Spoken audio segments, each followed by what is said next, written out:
To inspect the register containing the minutes of proceeding of general meeting. एक बंदे के पास 9% shares हैं, उसने कहा मैं रजिस्टर ऑफ मीटिंग्स देखना चाहता हूँ। आप बताएं क्या वो देख सकता है? हाँ जी, एक भाई ने कहा 10% शेयर हूँ तो वो देख सकता है। मिनट्स का रजिस्टर तो पब्लिकली अवेलेबल है, हर दिन 2 घंटे के लिए आपने सारे मेंबर्स के लिए फ्री ऑफ कॉस्ट अवेलेबल करना है। जिसको कॉपी चाहिए उससे पैसे मांगेंगे। तो ज़रूरी नहीं कि हमेशा 10% वाला रूल हो। Minutes of proceeding of general meeting, ये रजिस्टर तो बाय डिफ़ॉल्ट ही 2 घंटे के लिए अवेलेबल है। इसका मतलब है कि जब आप गैप आ जाए तो आपके कॉन्सेप्ट इधर उधर हो जाते हैं। हमने उस वक्त मीटिंग करते करते जब चैप्टर में एंटर हुए थे सवालों में, तो आप बड़े लहक लहक के जवाब दे रहे थे। तो इधर आके ये क्या हुआ? चले, इस सवाल में कोई ऐसी वजह थी तभी तो उस दिन हमने इसको फ्लो में नहीं किया था। तो ये थोड़ा सा नॉर्मल से हट के सवाल था, जो थोड़ा सा डीप डाउन छोटी सी बात उठा के लेके आ रहा है सवाल के अंदर। तो बहरहाल सवाल समझ आया। चलते हैं वापस। छठा सवाल, 26 सितंबर 2020 को board of director of Duck Fertiliser Limited, a public unlisted company, in its recent board has approved a short term loan to Kitten Limited. बत्तखों वाली कंपनी ने बिल्लियों वाली कंपनी के अंदर इन्वेस्टमेंट लोन अप्रूव किया है। वन ऑफ एसोसिएटेड कंपनी है to meet its working capital requirement for which share holder approval is required. Directors ने ओके कर दिया, मेंबर्स को बुलाया है कि आप भी आओ ज़रा हम इस लोन को अप्रूव कर दें। कंपनी अपनी रिलेटेड कंपनी को लोन दे रही है, डायरेक्टर ओके कर चुके हैं, और किसको बुलाया है? मेंबर्स को। एनुअल जनरल मीटिंग होनी है मार्च 2021 में। Under provision of companies act 2017, briefly discuss the option available to DFL for obtaining share holders approval.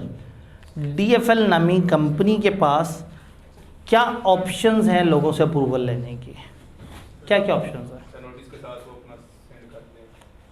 अगर ये 50 से कम मेंबर्स वाली है तो रेजोल्यूशन थ्रू सर्कुलेशन भी कर सकते हैं, नहीं तो मीटिंग बुलाई। AGM कब होनी है? मार्च में। और 26 सितंबर 2020 को आप इस मामले पे फंसे हुए हैं। सितंबर में आप एक अप्रूवल लेना चाह रहे हैं और आपकी EGM कब होनी है? मार्च में। तो कोई और ऑप्शन है आपके पास? EOGM। तो आप EGM भी कर सकते हैं और आप रेजोल्यूशन थ्रू सर्कुलेशन, 50 से कम मेंबर्स होंगे तो रेजोल्यूशन थ्रू सर्कुलेशन भी हो सकती है। और वैसे AGM अगर नहीं करा पा रहे हो, AGM में टाइम है तो क्या कराएं? EOGM करवा लें। बात समझ आ रही है सबको? Then in general meeting of red collar, और वो कैमरे वाले भाई आपने फोकस ज़रा ज़्यादा किया हुआ है ना, आप इतना ही सिर्फ मार्जिन रखें कि मैं और ये नज़र आए। थोड़ा और ज़्यादा जूम कर लें, क्योंकि मैं देख रहा था रिकॉर्डिंग में आधा बोर्ड भी आ रहा था बीच में। ठीक है, हाँ। तो बस अब इसमें मतलब सवालों के अंदर फ्रेम थोड़ा सा और शॉर्ट कर दें, क्योंकि ये बारीक लिखा होता है ना, तो ऑनलाइन वाले यूज़र को थोड़ा सा और ज़्यादा वाजे होकर नज़र आ जाए। इन general meeting of RCL, while discussing one of agenda item, two of the members Yasmin and Yamin want to demand a poll। एक एजेंडा था जिस पे 2 मेंबर यास्मीन और यामीन पोल डिमांड करना चाहते हैं। Under provision of companies act advise the chairman whether they are eligible to demand poll. बताओ यास्मीन और यामीन क्या इस काबिल हैं कि पोल डिमांड कर सकें? अगर इनके पास मिला के 10% हैं तो ये इस काबिल हैं कि पोल डिमांड कर सकते हैं। Also discuss the procedure to be followed for taking poll in general meeting. General meeting में पोल का क्या प्रोसेस होता है? वोटिंग पावर होगी, बुलाएंगे और फिर एंड पे जो रिजल्ट है वो चेयरमैन अनाउंस करेगा, उनका रिप्रेजेंटेटिव साथ खड़े होकर उसकी स्क्रूटनी कर सकता है। वाजिब। External general meeting dolphin limited, public company listed on Pakistan stock exchange and subsidiary Sardines Guarantee Limited, a public unlisted company have been scheduled to be held on same day 13 September at 9 AM and 2 PM।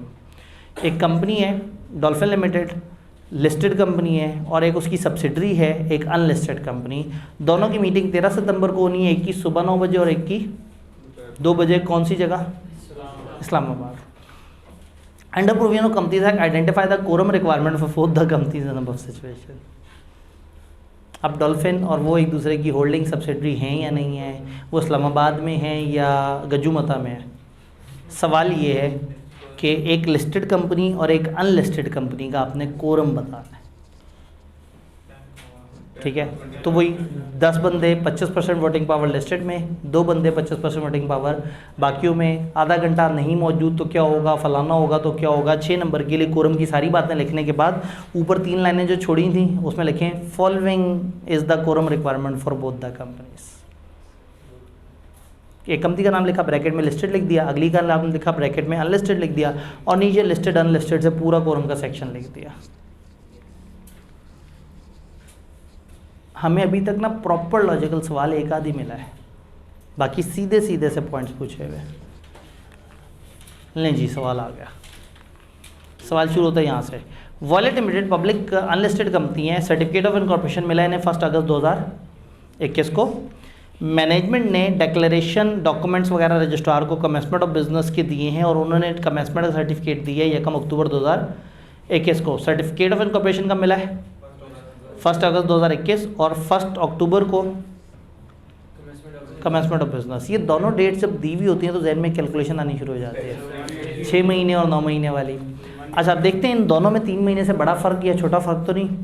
1 अगस्त के बाद क्या आता है? 1 सितंबर, फिर 1 अक्टूबर। तो अक्टूबर के 6 महीने और अगस्त के 9 महीने में से अक्टूबर के 6 महीने जल्दी आ जाएंगे। मोटी मोटी कैलकुलेशन समझ आई? इसका मतलब हमें गिनती कौन सी करनी चाहिए अगर पूछी? यहाँ से 180 दिन। सवाल देखते हैं। VL started its business operation with effect from 15 October 2021. However, it was revealed in very first month of its commercial production that main product is not meeting the specified standard. पहले महीने पता लग गया कि आपकी मेन प्रोडक्ट चल ही नहीं रही। After engaging experts and making modification in production process, VL resumed its production activity on 25 नवंबर 2021. सारा कुछ करते करते उनको 25 नवंबर आ गई। फाइनेंशियल ईयर क्लोज किया है 30 सितंबर को। बहुत ही पेचीदा सा मामला है। सर्टिफिकेट मिला है 1 अगस्त को, कमेंसमेंट का मिला है 1 अक्टूबर को, और फाइनेंशियल ईयर कब क्लोज करते हैं? 30 सितंबर को।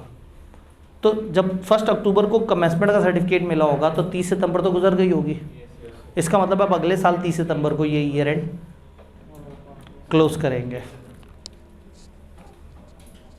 Under provision of companies act, the period within which VL is required to hold statutory meeting. VL को अपनी स्ट्रेटजी मीटिंग कब तक करा लेनी चाहिए? कमेंसमेंट ऑफ बिजनेस के 180 डेज। लेटर ऑफ, आप पहले लिखेंगे लेटर ऑफ फलाना एंड फलाना, उसके 9 महीने कहेंगे फलाना जगह काउंट हो रहे हैं, फिर इसके 180 दिन काउंट करेंगे। करें 180 दिन काउंट।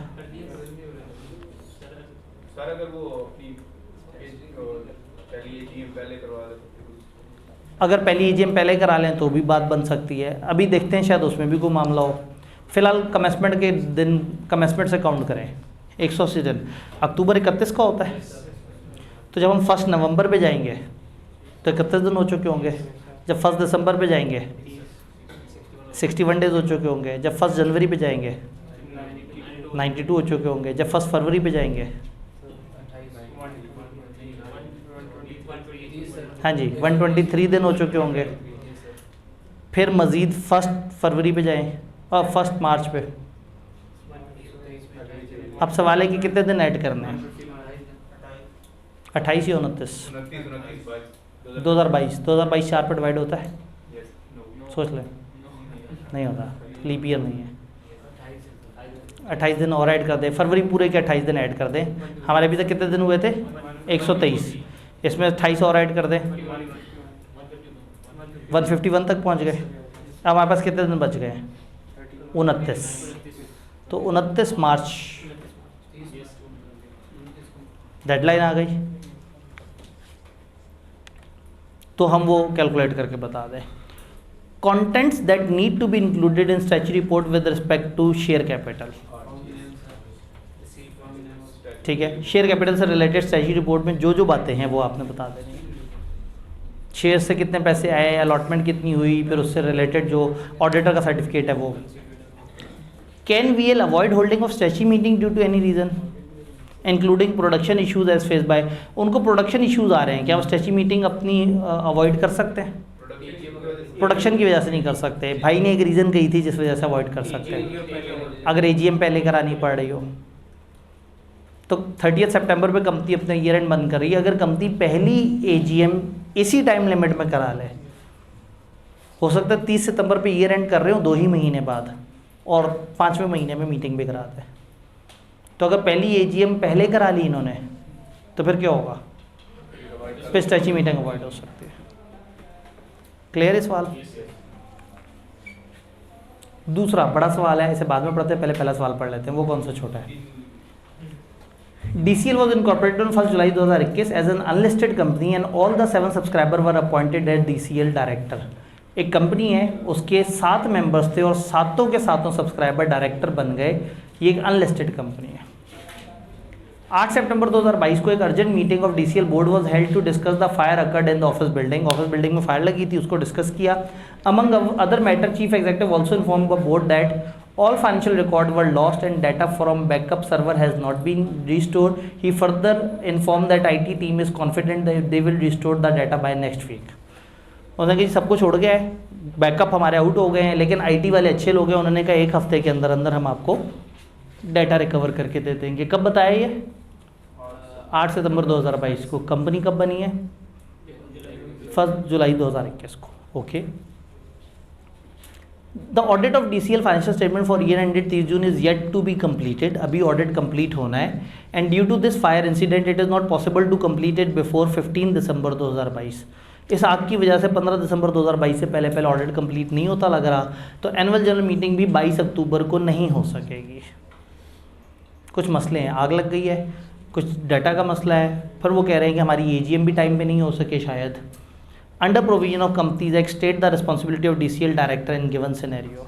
गिवन सिनेरियो में बताएं बेचारे DCL के डायरेक्टर्स क्या करें। पहले देखें पहली AGM होनी कब थी, कब बनी है कंपनी? 1 जुलाई 2021 को। 16 महीने तक इजाज़त होती है, तो 1 जुलाई 2021 से दोबारा 1 जुलाई 2022 तक आएंगे तो 12 महीने गुजर चुके होंगे। 4 और काउंट करने हैं। 1 अगस्त, सितंबर, अक्टूबर, नवंबर।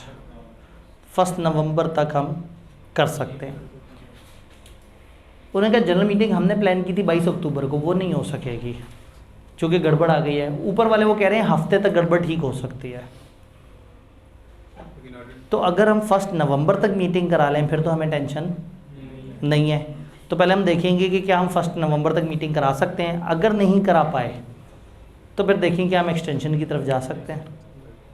इंटरेस्टिंगली स्पीकिंग पहली AGM में एक्सटेंशन नहीं मिलती, वो जो 30 दिन की एक्सटेंशन है वो सब्सिक्वेंट AGM में है।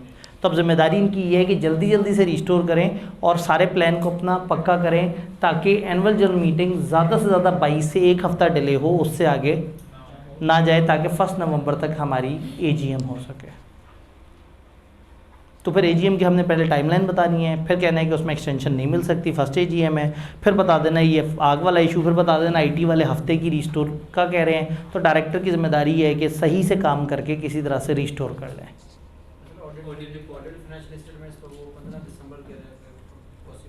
जी, अब उन्होंने क्या कहा कि 15 दिसंबर से पहले पहले ऑडिट पूरा नहीं हो सकता।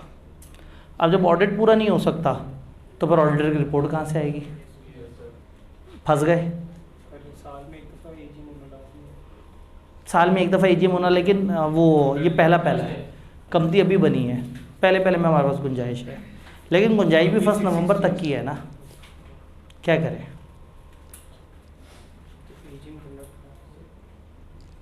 AGM पे अकाउंट्स की अप्रूवल भी होनी चाहिए। तो हम कहें जी 30 दिन की हमारे पास एक्सटेंशन की वो है गुंजाइश, लेकिन वो सब्सीक्वेंट वाले में है। अगर मिल भी जाए फिर भी वो 15 दिसंबर, अगर मिल भी जाएगा कम नवंबर से आगे, कम हाँ, नवंबर से 15 फिर भी तो फिर 2 AGM करा लें, थोड़ा सा पहले एक AGM करा लें, उसमें मोटे मोटे काम कर लें, और अगली दफ़ा फंस गए, पेचीदा हो गया मामला। तो इसका मतलब है फिर हम भूल जाएं कि एक्सटेंशन वाली रिक्वायरमेंट कौन सी AGM पे होती है, कौन सी AGM पे नहीं होती,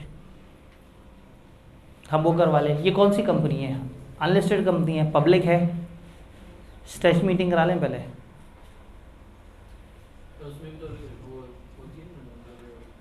8 सितंबर 2022 को हम स्ट्रेच मीटिंग में नहीं करा सकते ऑडिट। तो अब जिम्मेदारी ये है कि हम अपने ऑडिटर से कहेंगे खुदा का खौफ करो, हम आपको डाटा रिस्टोर करके दे रहे हैं, हमारे डाटा में सिर्फ 1 हफ्ते की गफलत आई है, तो आप अपने ऑपरेशंस को बेहतर करके कोशिश करें कि उनको सारा डाटा, सारी चीज़ें टाइमली अवेलेबल करें, ताकि वो टाइमली आपको करके दें, क्योंकि आप ज़्यादा से ज़्यादा उनको 1 नवंबर तक आप जो है वो AGM को खींच सकते हैं, उससे आगे नहीं कर सकते। वो कोई मसला नहीं, अगर एक AGM टाइम पे नहीं हो पा रही तो आपको जुर्माने पड़ेंगे, लेकिन वाइंडिंग अप तब होगी जब 2 लगातार AGM टाइम पे नहीं होंगी। बात समझ रहे हैं? तो काफ़ी तरह की चीज़ें आ सकती हैं। आप कहें ठीक है जी हम होने दें, जो मसला हो गया, अब क्या किया जा सकता है। एक ये है कि आप कहें कि हम अपने प्रोसीजर्स को थोड़ा सा बेहतर कर लें, ताकि हम जल्दी से जल्दी जो है वो सोल्यूशन की तरफ आ सके। एक तरीका ये है कि आप कहते हैं जी हम एक्सटेंशन के लिए अप्लाई करते हैं 30 डेज़ की। अब एक्सटेंशन फर्स्ट AGM पे नहीं होती, लेकिन सवाल लिखने वाला हो सकता है जज्बाती हो गया हो कि चलो वो बच्चे शायद 30 दिन के एक्सटेंशन का रूल लिख दें। यहाँ एक भाई पहुँचे जवाब पे, क्या कह रहा है जवाब? यही कह रहा है आपने जो कहा, मतलब AGM को मतलब कि 30 दिन का एक्सटेंशन लें, लेकिन वो कह रहा है कि उस एक्सटेंशन में भी हमें 30 नवंबर तक सारा करना है। हाँ, तो फिर उन्होंने क्या कहा, उन्होंने कह दिया जी 30 दिन की आप एक्सटेंशन ले लें, जो कि वैसे अलाउड नहीं है, लेकिन चूंकि अब सवाल में और हमारे पास ऑप्शन कोई नहीं है, तो हम कहते हैं जी लॉ ने 30 दिन की एक्सटेंशन बताई भी है, 30 दिन की एक्सटेंशन ले लें। 1 नवंबर बन रही थी डेट, तो अब कहाँ तक जाएगी? 1 दिसंबर तक। तो 1 दिसंबर तक हमारे सारे काम फिर हो जाने चाहिए। क्या चीज़? हाँ, अब अगेन चूँकि इस वक्त सवाल उन्होंने ये पूछा है कि ये वाला मामला हो गया, अब हमें बताओ कि क्या ज़िम्मेदारी है। इसमें भी इन्होंने हमें सारी की सारी इन्फॉर्मेशन पूरी नहीं दी, ये नहीं बताया कि इस AGM में हमने क्या क्या करना है। नॉर्मली AGM में 4 काम हो रहे होते हैं। कौन से 4 काम? अकाउंट्स की अप्रूवल, डिविडेंड का डिक्लेरेशन, डायरेक्टर का इलेक्शन और ऑडिटर की अपॉइंटमेंट। तो वो सारे काम ही डिले हो जाएंगे और आप 30 डेज़ की एक्सटेंशन ले लें। आप कहें इससे ज़्यादा हमारे पास गुंजाइश नहीं है। क्लियर? चलें जी, आखिरी सवाल की तरफ चलते हैं। आवाम को शिद्दत से इंतज़ार है, क्योंकि इस सवाल को डिस्कस होने के बाद छुट्टी मिलेगी। वाजिबा किन्नू limited, Kino Limited was incorporated on 9 September 2017 with a paid up capital of 2 million divided into 200,000 ordinary shares of ₹10 each। 2 lakh shares हैं और एक शेयर कितने का है? 10 रुपये का। डायरेक्टर ने एक एक्स्ट्रा ऑर्डिनरी जनरल मीटिंग बुलाई है 10 सितंबर 2022 को 10 AM पे, ताकि कंपनी को वाइंड अप करने की रेजोल्यूशन को अप्रूव कर दे। अब आपको वाइंडिंग अप के बारे में भी पता है, ये चैप्टर भी आपने पढ़ा हुआ है, मज़ा आएगा। शेयर होल्डर और उनके शेयर्स कितने कहते हैं? अनस के पास 20,000 शेयर हैं, बाबर के पास 30,000 हैं, दिलावर के पास 40,000 हैं, ईसा के पास 50,000 हैं, फ़ायज़ा के पास या फ़िज़ा के पास 60,000 है। बड़ा ही ज़बरदस्त 20, 30, 40, 50, 60, ये टोटल कितना है? 20, 30, 50, 50, 40, 90, 90, 50, 1, 40 और 60, 2 लाख पूरा। इसका मतलब है गिनती के 5 शेयर होल्डर्स हैं। ये कौन सी कंपनी है भला? किनो लिमिटेड। लिस्टेड उन्होंने नहीं बताया, तो हम इसको खुद ही इसे लिस्टेड ना तस्वर करें। 5 मेंबर्स और 5 मेंबर्स के पास ये शेयर्स हैं। It is expected that Anas, Dilawar and Isa would not be able to attend EOGM। बहुत अच्छी बात है। अनस गायब हो जाएगा, दिलावर गायब हो जाएगा, ईसा गायब हो जाएगा, तो रह जाएगा बाबर और फ़िज़ा या फ़ायज़ा। तो बाबर और फ़ायज़ा के पास मिला के 90,000 शेयर्स होंगे। However, 8 सितंबर 2022 को 11 बजे ईसा ने एक प्रॉक्सी जमा करा दी सेक्रेटरी के पास बाबर की फेवर में। ईसा ने अपने शेयर उठा के दे दिए बाबर को। कब दिए? 11 बजे। कौन सी सितंबर को? 8 सितंबर को। मीटिंग किस दिन है? 10 सितंबर को। कितने बजे है? 10 बजे है। कोई गड़बड़? सही है प्रॉक्सी? 10 तारीख को मीटिंग है, 10 AM पे मीटिंग है, तो 2 दिन पहले 8 तारीख को 10 AM से पीछे पीछे आना चाहिए। इसने कब जमा कराया? हम कहेंगे भाईजान आपका प्रॉक्सी तो हो गया फारिग। तो वो जो ईसा ने उसको अपने शेयर देने की कोशिश की थी वो तो ख़त्म हो गए। ईसा, दिलावर और अनस माइनस हो गए। अच्छा, और कुछ हुआ है? ईसा और Babar would cast vote against the resolution. Isa और बाबर का इरादा है कि वो रेजोल्यूशन के अगेंस्ट वोट करेंगे। ईसा के पास 50,000 है, बाबर के पास 30,000। इसने बेचारे ने अपने वोट कैंसिल करने का कहा, लेकिन इसके तो वोट पहुंचे ही नहीं। तो इसका मतलब है कि बाबर चाहता है रेजोल्यूशन ना हो और फायजा चाहती होगी रेजोल्यूशन पास हो। Under provision of companies act 2017 explain the effect of above expected matters on EUGM and resolution to be passed assume that KL's articles of association state that it shall operate only for 5 years।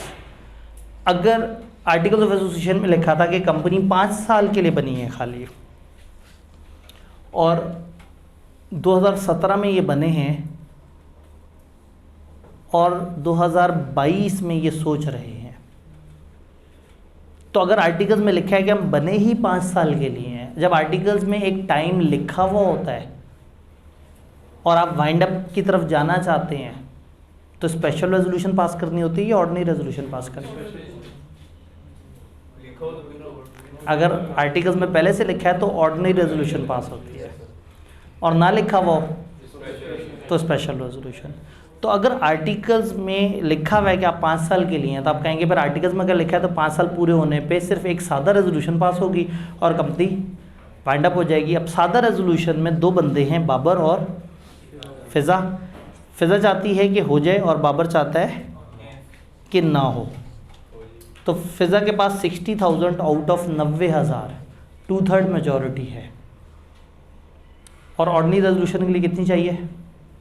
50%। ये resolution approve करवा देगी। और वो जो ईसा ने अपने share भेज दिए थे बाबर को, वो तो पहुंचे ही नहीं, प्रॉक्सी जमा ही गलत हुआ था। अच्छा, article is silent with regard to duration of operation. Article silent है, फिर क्या होगा? फिर स्पेशल रेजोल्यूशन पास होगी। स्पेशल रेजोल्यूशन का मतलब है 75% मेजॉरिटी से पास होगी, और फिज़ा या फायजा के पास इस टाइम पे 66.66% शेयर होल्डिंग है, 75%। आपने नोट किया कि जो लोग मीटिंग में आए हम उनको 100% काउंट कर रहे हैं उनकी वोटिंग पावर के हिसाब से। तो this question was a mix of ये एंड वाइंडिंग अप। आपको याद होगा मैंने वाइंडिंग अप में कहा था कि वाइंडिंग अप के सवाल यहाँ हैं, लेकिन वाइंडिंग अप का एक सवाल मिक्स हुआ हुआ किसी और जगह पे है। तो ये मीटिंग और वाइंडिंग अप का मिक्स करके इन्होंने सवाल पूछा था। वाइंडिंग अप वाली बातें भी बताएंगे और जो यहाँ वाली बातें भी बताएंगे कि यूजीएम होगी उसके लिए बुलाएंगे, क्या होगा, किस तरह से होगा, और ये वाली कि इसका जो प्रॉक्सी था वो प्रॉक्सी भी इनवैलिड हो जाएगा, प्रॉक्सी कास्ट नहीं हो सकेगा।